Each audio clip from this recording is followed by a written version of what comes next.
Qual é a real dívida do seu clube do coração? No vídeo de hoje do canal do Nicola vou apresentar balanços e números de 19 times entre clubes da Série A e da Série B, depois de conversar com presidentes de clube, diretores financeiros e especialistas em mercado e finanças.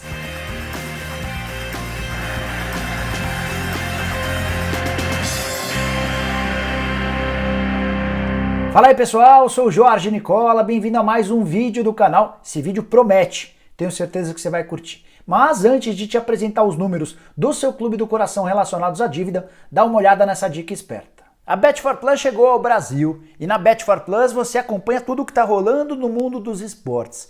A Bet4Plus vive a paixão pelos esportes do seu lado. Dê seu palpite nos vários mercados que a casa tem para oferecer em seu site. Acesse as melhores odds e aproveite as diversas promoções exclusivas. Ao usar o código Nicola4Plus, que está na descrição desse vídeo, além de receber um bônus de boas-vindas, você ainda tem direito a uma aposta grátis no valor de R$ 35 após seu primeiro depósito. E a Bundesliga, o campeonato alemão, está de volta nesse final de semana. Que tal aproveitar a promoção da Bet4Plus? Não perca o momento ideal para ganhar na Bet4Plus. A Bet4Plus nasceu com alma brasileira e tem o melhor para oferecer em jogos online, além de revolucionar a experiência do jogador brasileiro. Confira agora mesmo. Bom, bora começar o vídeo contando para você que Atlético Mineiro e Curitiba não vão fazer parte desse estudo. Tudo porque ainda não divulgaram seus balanços. Cheguei a conversar com dirigentes do Galo e também do Coxa e eles preferiram não me emitir qualquer tipo de informação. Querem passar os números primeiro para aprovação do Conselho Deliberativo e depois para a imprensa. Todos os outros 19 clubes tiveram seus dados analisados a partir do balanço, foram confirmadas as informações também com dirigentes dos próprios clubes e eu contei com a ajuda especial do pessoal do Itaú BBA, uma turma especializada em analisar as finanças de cada clube. Na 19ª e última colocação desse ranking de devedores aparece o Red Bull Bragantino, o mais novo integrante da Série A do Campeonato Brasileiro, sem qualquer dívida. Sim, temos um clube na primeira divisão do futebol nacional sem dívidas. Trata-se do Red Bull Bragantino, que foi comprado em março do ano passado pelo Red Bull. O Bragantino tinha uma dívida na época de 18 milhões de reais, a Red Bull pagou 45 milhões de reais para a compra do clube e automaticamente logo depois já pagou mais 18 milhões e zerou qualquer tipo de dívida. Red Bull Bragantino, que já investiu quase 100 milhões de reais em reforços nessa temporada, promete ser uma das grandes forças a curto e médio prazo do futebol nacional. O 18º lugar é do Ceará, que passou bastante aperto no Campeonato Brasileiro do ano passado, quase foi rebaixado, mas em questão ao aspecto financeiro vai muito bem, obrigado. A dívida é de apenas 14 milhões de reais, houve o crescimento de apenas 1 milhão na comparação com o ano anterior. Por que a situação é estável do Ceará?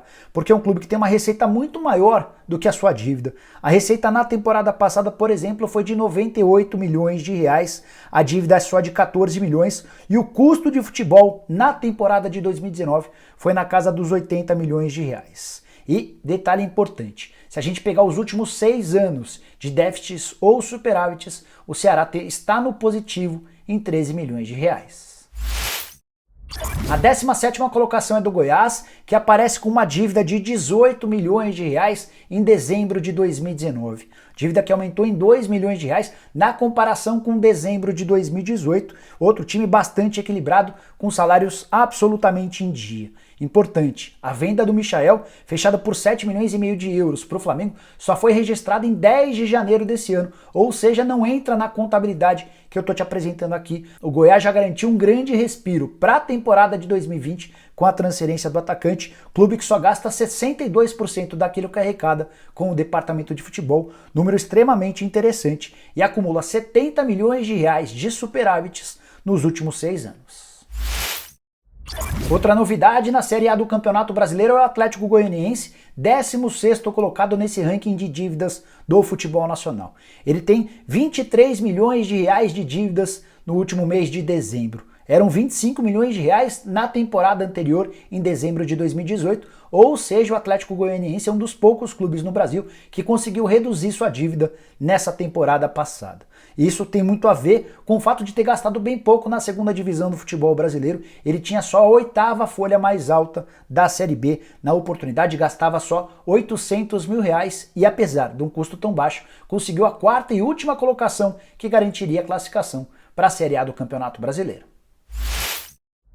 O Fortaleza é outra prova viva de que aquela máxima de que clubes do Nordeste são mal administrados e devem muito ficou no passado. Fortaleza é o 15º colocado desse ranking de dívidas e tinha em dezembro do ano passado 25 milhões de reais de pendências de passivo. Mesmo valor anotado em dezembro de 2018, ou seja, durante toda a temporada passada a dívida do Fortaleza nem aumentou, nem diminuiu. É o único caso entre todos os times analisados que não teve nem aumento nem redução de sua dívida. O Fortaleza tinha a terceira folha mais barata da Série A do Campeonato Brasileiro no ano passado, uma folha de 2,5 milhões de reais, o mesmo custo, por exemplo, do Ceará e do Goiás. E fechou com um superávit na temporada passada de 3,4 milhões de reais, outro clube que vai muito bem obrigado dentro e fora de campo. As dívidas pequenas acabaram no Fortaleza. A partir de agora você vai se deparar com números bem maiores, a começar pelo Sport, o 14º colocado desse ranking, que fechou em dezembro de 2019 com uma dívida total de 189 milhões de reais. O Sport ainda conseguiu uma redução de 4 milhões na temporada passada, na comparação com dezembro de 2018, mas dá para dizer que a temporada de 2019 foi das mais complicadas para o Leão. Time que havia caído da primeira para a segunda divisão e por isso teve uma redução enorme, muito significativa em suas receitas. Por exemplo, a televisão. Ele havia faturado 43 milhões de TV em 2018, faturou pouco mais de 6 milhões na Série B do Campeonato Brasileiro do ano passado. Até por isso a receita total do clube caiu de forma vertiginosa. Foram 104 milhões de reais de receita em 2018 contra apenas 39 milhões de reais na temporada passada. Temporada bem caótica, mas ao menos o Sport conseguiu ser campeão pernambucano, vice-campeão da Série B e está de volta à primeira divisão. Quero falar agora do Bahia, o 13º colocado do ranking e que tinha uma dívida em dezembro de 2019 de 209 milhões de reais, informação confirmada pelo próprio clube. A dívida cresceu 13 milhões de reais na comparação com o ano anterior, mas nem tudo está perdido. De acordo com o próprio Bahia, houve um crescimento durante esse período nos ativos de 36 milhões de reais, o que causa um pouquinho mais de tranquilidade. Então, a dívida do Bahia é de 209 milhões de reais. Na temporada passada, o Bahia teve uma receita total de 189 milhões de reais. São números semelhantes. E esse é um ponto importante para que você observe para os próximos clubes. O tamanho da dívida relacionado ou comparado com a capacidade de faturamento do clube a cada temporada. O Bahia não vive uma situação tão tranquila quanto, por exemplo, o Fortaleza e Ceará. Tem mais receitas do que os dois clubes, mas também tem uma dívida maior. Na 12ª colocação aparece o primeiro clube considerado grande no futebol brasileiro. Trata-se do Grêmio, que fechou em dezembro de 2019 com um déficit de 250 milhões de reais. Eram 253 milhões em dezembro de 2018, ou seja, uma redução de 3 milhões de reais na comparação com o ano anterior. E o Grêmio, pelo menos até o início dessa temporada, ia de vento em polpa quando o assunto é finanças. O Grêmio podia se dar o luxo, inclusive, de ter dinheiro aplicado. Quem diria que um clube brasileiro poderia chegar a esse nível? Mas, por conta da pandemia, o Romildo Bolzan, presidente do Grêmio, disse em live aqui no canal do Nicola que essa aplicação teve de ser desfeita porque o Grêmio precisou da grana para se socorrer em meio à pandemia do coronavírus. Separei mais alguns dados importantes sobre as receitas do Grêmio relacionadas às dívidas. O Grêmio teve na temporada passada um superávit de 22 milhões de reais. É o 4º ano consecutivo em que o Grêmio fecha no azul. E na somatória desses 4 anos foram 122 milhões de reais de superávit de lucro para um clube que vai muito bem de fato. A receita na temporada passada foi de 420 milhões de reais, um recorde na história do clube, ou seja, receita de 420 milhões de reais, uma dívida de 250 milhões de reais. O Grêmio, entre os grandes, vai muito bem, está bem tranquilo. A 11ª posição do ranking é do Santos com uma dívida em dezembro do ano passado de 357 milhões de reais. Crescimento de 36 milhões na comparação com o ano anterior. Mas, porém, contudo e todavia, a situação do Santos não é tão tranquila quanto esses números parecem. É que não fosse pela venda do Rodrigo para o Real Madrid por 195 milhões de reais e o Santos teria fechado com um enorme déficit na temporada passada e também teria visto sua dívida aumentar consideravelmente. Separei alguns números importantes também sobre o Santos. Clube cheio de processos na FIFA. Por exemplo, está proibido de inscrever novos jogadores por conta de uma dívida de 17 milhões e meio de reais que tem com o Hamburgo referente ao Kleber Reis. O acumulado do Santos de déficit nos últimos 6 anos é de 133 milhões de reais, então a menos que continue vendendo um jogador importante por temporada, o Santos vai ter enormes problemas nas próximas temporadas. O 10º lugar na relação de clubes que mais devem no país é do Fluminense, com uma dívida de 428 milhões de reais referente a dezembro do ano passado. Uma dívida que aumentou em 8 milhões de reais na comparação com dezembro do ano anterior. Detalhe importante, 4º ano seguido em que o Fluminense fecha no negativo. O déficit no ano passado foi de 9 milhões de reais. Nos 7 meses da gestão do Mário Bittencourt, ele assume depois no lugar do Pedro Abad, que havia ficado os 5 primeiros meses. O Mário Bittencourt até conseguiu pagar uma série de dívidas, uma série de contas, mas não impediu, por exemplo, o déficit de 9 milhões de reais e esse aumento da dívida em 8 milhões de reais. Importante contar que a receita do Fluminense foi bem pequena na temporada passada. Foi de 265 milhões de reais, 32 milhões de reais a menos na receita, na capacidade de faturamento, na comparação com 2018. Chegamos ao 9º lugar, que é ocupado pelo Internacional, dono de uma dívida de 440 milhões de reais, referente a dezembro do ano passado. O Inter teve um aumento da dívida de 98 milhões de reais. Havia fechado em dezembro de 2018 com uma dívida de 342 milhões de reais. É importante contar que o endividamento do Inter faz com que o clube gaste quase o dobro na comparação com o rival Grêmio quando o assunto é juros pagos sobre a dívida. Uma dívida muito maior do que a do Grêmio, uma dívida pesada que faz com que os juros atrapalhem demais o fluxo de caixa. Mesmo contratando poucos jogadores, o Internacional se vê sempre em apuros. A boa notícia para o torcedor colorado é que em 2019 o Inter conseguiu ter a 3ª maior receita entre todos os clubes brasileiros, só ficou atrás, na ordem, de Flamengo e Palmeiras. Ainda assim, o Colorado ainda precisa reduzir de forma forte, de forma intensa, o seu custo com a folha salarial. O Atlético Paranaense ocupa a 8ª colocação nesse ranking das dívidas. Mas, ao contrário do que os números que eu vou passar aqui parecem, a situação do Furacão é bem mais tranquila do que a maioria dos grandes rivais. O Atlético fechou em dezembro de 2019 com uma dívida de 449 milhões de reais, uma redução na comparação com o ano anterior de 29 milhões de reais. A receita do Atlético em 2019 foi de 390 milhões de reais, o maior faturamento da história do clube. Teve tudo a ver, por exemplo, com a venda do Renan Lodge por 120 milhões de reais, além do título da Copa do Brasil. O Furacão ainda registrou o maior superávit do país, ou seja, ninguém lucrou mais em 2019 do que o Atlético Paranaense. Foram 63 milhões e meio de reais de lucro, superando inclusive o Flamengo por 500 mil reais. Detalhe importante, o Atlético acumula um superávit nos últimos 6 anos de 232 milhões de reais. No início da década, o Flamengo ocupava uma das primeiras colocações no ranking de clubes que mais deviam. Tinha até aquela história do Flamengo fingir que pagar e os jogadores fingiam que jogavam. Hoje o Flamengo é o 7º colocado desse ranking, fechou em dezembro de 2019 com uma dívida de 452 milhões de reais. É bem verdade que essa dívida aumentou, na comparação ao último ano de Eduardo Bandeira de Melo, em 34 milhões de reais. Aí você pode estar se perguntando, como a dívida pode ter aumentado se o Flamengo faturou no ano passado 950 milhões de reais de receita bruta? Foi o maior faturamento da história de um clube na América do Sul.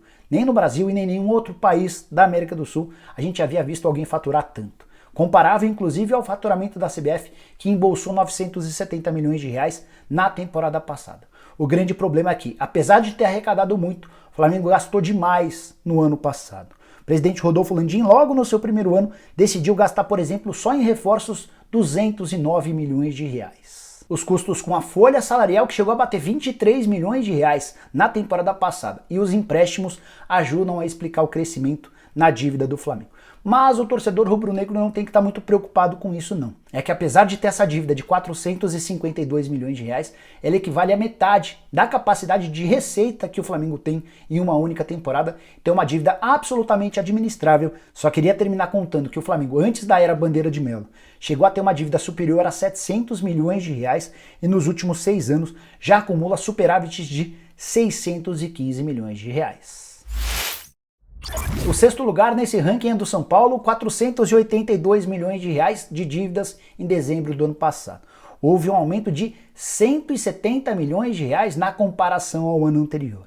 Então, apesar de estar próximo do Flamengo, tanto no ranking quanto no valor, o São Paulo vive uma situação completamente diferente da do rubro-negro. O Tricolor até 3, 4, 5 anos atrás caminhava para um bom caminho, gastando menos, recorrendo muito pouco a empréstimos bancários, mas tudo mudou desde que o Leco se tornou presidente. E o ano passado em especial foi desastroso. 156 milhões de reais de déficit, contratações de Daniel Alves, Pato, Hernanes, Juanfran, todas elas feitas sem que o São Paulo tivesse capacidade financeira para bancá-las. Pior que o São Paulo acabou sendo eliminado na primeira fase da Copa do Brasil e da Libertadores da América, por isso esse déficit gigante de 156 milhões de reais. Para arrematar, quero te contar que o São Paulo nos últimos 6 anos acumula déficits de 305 milhões de reais somados e a receita no ano passado foi só a 7ª no futebol brasileiro. São Paulo arrecadou 398 milhões de reais. Ou seja, a capacidade de arrecadação do Tricolor em uma única temporada não é suficiente para pagar a dívida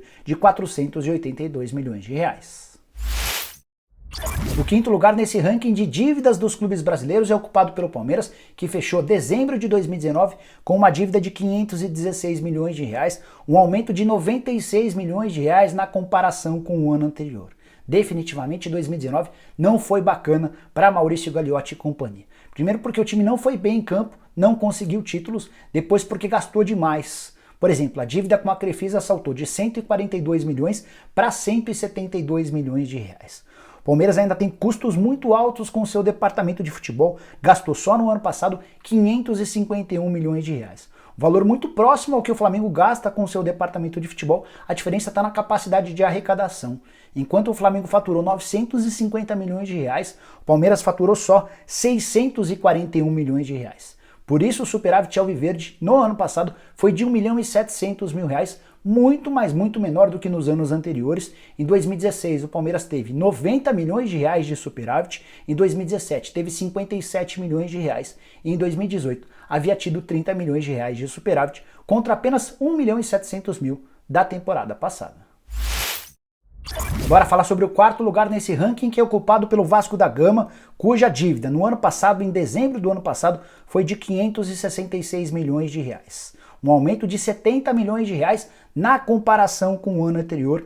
O Vasco fechou 2019 com um déficit de 5 milhões de reais, depois de ter tido um superávit, um lucro, na temporada de 2018, equivalente a 65 milhões de reais. Por que o Vasco viu uma queda na sua produção e na sua capacidade de faturamento? De acordo com o presidente Alexandre Campelo, isso está muito ligado ao fato de não ter vendido jogadores. O Vasco pretendia vender ou o Marrone ou o Thales Magno. As propostas não chegaram na maneira que o Vasco queria e não houve acordo. Até por isso, o Vasco fechou no vermelho, viu suas dívidas aumentarem e a única boa notícia em 2019 foi o crescimento do programa de sócios torcedores, que saltou de 12 para 36 milhões de reais em 2019.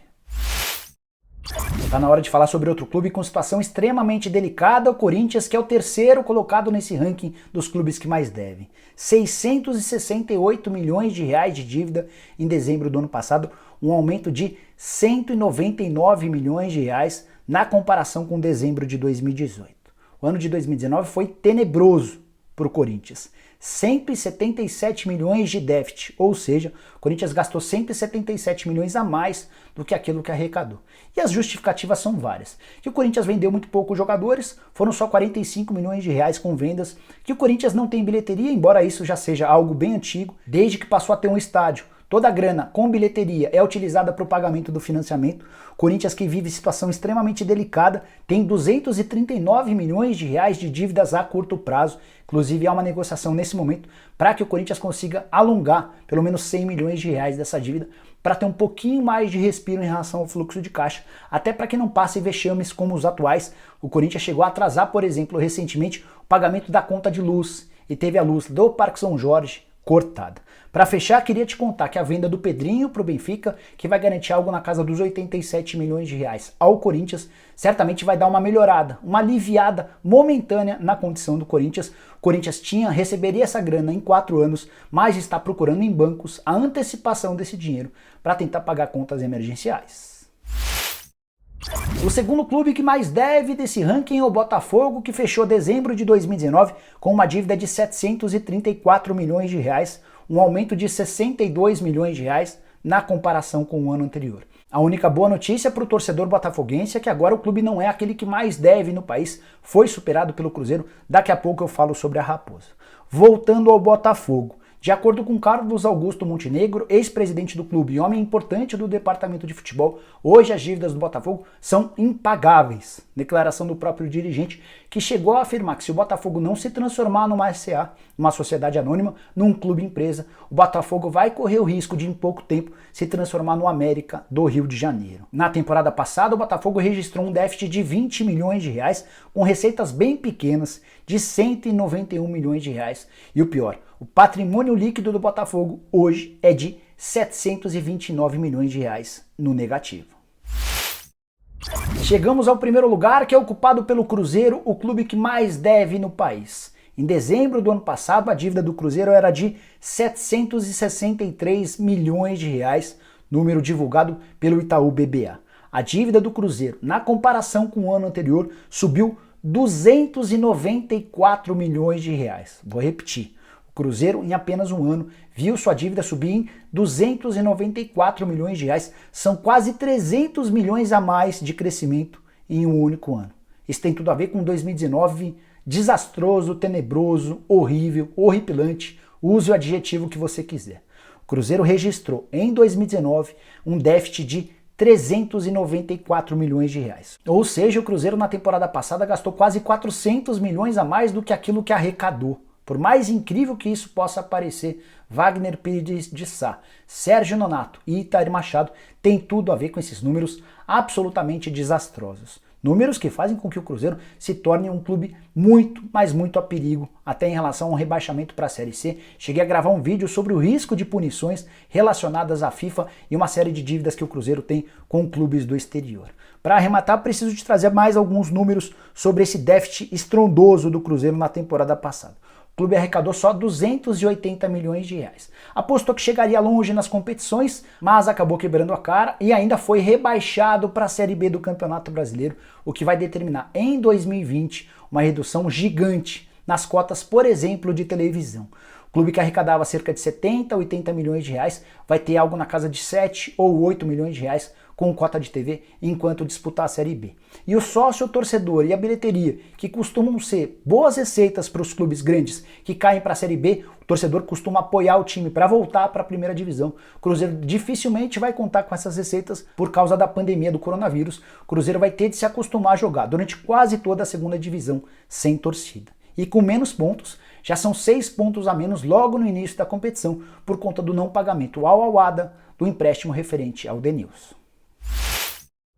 Bom, pessoal, eram esses os números que eu queria dividir com vocês. Se ficaram dúvidas, use o espaço para comentários para deixar as perguntas. Queria lembrar que busquei esses números com gente especializada no mercado financeiro, além de dividir as informações com presidentes e diretores financeiros desses clubes da primeira divisão. Espero que vocês tenham curtido o vídeo e deixem um like por aqui. Quem ainda não se inscreveu no canal do Nicola, bem fácil. Aperta esse botãozinho vermelho de inscreva-se que aparece por aqui. Aproveita e aperta o sininho para ser notificado toda vez que eu fizer vídeo novo ou live. E se você já é inscrito, aproveita e aperta o botãozinho para se tornar membro. Tenho certeza que você vai curtir a série de vantagens que o canal do Nicola disponibilizou para você.